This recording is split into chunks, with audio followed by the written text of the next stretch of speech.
say what that was trying to communicate? It was a kind of mock classical font, if you want, brought into a kind of faster pace with exaggerated serifs, and it was exaggerated in its length. It was a very narrow typeface. The thins are very thin and the thick parts are very thick, so it was more of a dramatic typeface. But what happened was that was at the beginning of a process in which typeface was being released like pop records. You'd have several new ones coming out every week or every month, and certain ones would become hit records, and you would see them on everything. So it's a case of a typeface being on the cutting edge of what people are thinking about. Up until the 1980s, typeface design had been largely in the hands of kind of almost a monastic tradition of people that had studied for many, many years before they started engraving their own typefaces. And it was a very kind of closed industry. Towards the end of the 1980s, the computer arrived.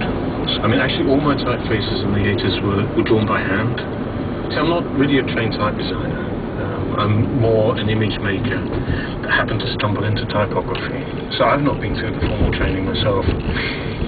Typography used, Simon Loxley, to look very much like handwriting in Europe. I mean, it was sort of an attempt to reproduce mechanically the monk's handwriting, I presume. Yeah. Why did that change? Why did it become removed from handwriting?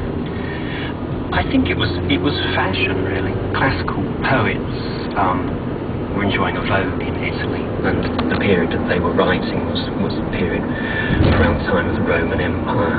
And I think it was that, and the Roman lettering was not what we call black letter, or what people might colloquially think of as Old English lettering that Gutenberg was using, but was what we would call a Roman typeface now, which is generally the sort of thing you'd see in any book you read.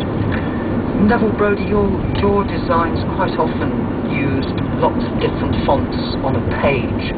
Now, some people would say the danger with that is it might just look totally chaotic, but why did you like doing that, just mixing up loads of fonts on a page?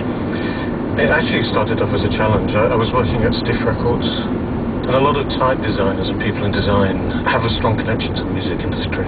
They're either into music or they make music, or in the art department we had a competition as to who could put the most typefaces in an advert. I actually won with 23 in a quarter-page ad. So it became a kind of fun, kind of anti-establishment, anti-rules kind of way of thinking. We'd been taught there were rules in typography. And at the end of the 70s, suddenly there was a new generation that said those rules are no longer applicable. Let's turn everything upside down. So one of the rules was, if something was appropriate, you chose something else. But this led to a whole new expansion of thinking, which I think was absolutely vital. And one thing it did was it pointed out how manipulative typeface can be. So in advertising or in a corporate situation, when someone chooses a typeface for their logo type, it's because they want you to feel a certain way about